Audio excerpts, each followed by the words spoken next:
काल सगळ्यांना त्याला आता आपला काय तेच चाललाय.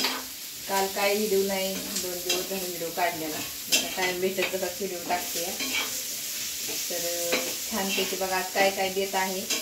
मस्त इकडे आपले हे सगळ्यात अगोदर हे पहा, आपण हे वाफवलं सालपापड्या केल्या होत्या तांदळाच्या.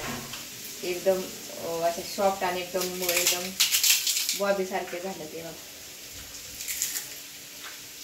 तोंडात टाकतात अशा मस्त म्हातारी माणसं सुद्धा खातील अशा सॉफ्ट एकदम मस्त झाले. तर आणि आता हे कुरडे तळी थोडीशी तोंडाला चवीला अशी मस्त. आणि इकडे आपलं कांदा परतायचा आणि टमाटा परतायचं काम चाललंय.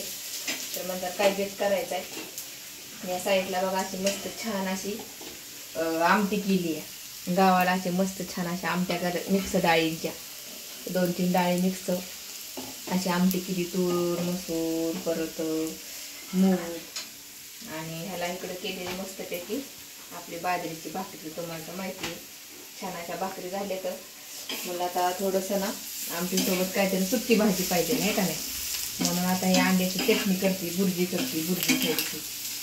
तर कांदा बारीक चिरून घेतलाय आणि टमाटर. आता कांदा लालसर होता आला की पटकन अंडे फोडून टाकायचे. झटपट चटणी कशी बनते बघा.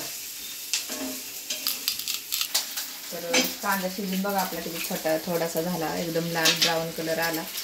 आता ह्याच्यामध्येच अंडे फोडून टाकायचे आणि मस्त छान असे झणझणीत आपल्याला सुक्की अशी बुर्जी अंड्याची चटणी म्हणतो आम्ही. तर मस्त अंड्याची चटणी बघा बनते आता. आणि ह्याला व्यवस्थित तव्यामध्ये लोखंडाचा तवा असल्यामुळे मस्त छान चटणी होती भाकरीला. तर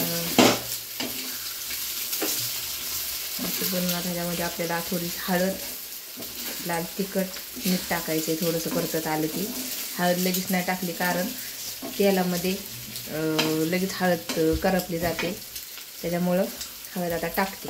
थोडंसं हे अंडं परतलं की थोडीशी हळद टाकली. आता लगेच मीठ आणि मसाला टाकून घ्यायचा आणि वरून बारीक थोडीशी चिरलेली कोथिंबीर.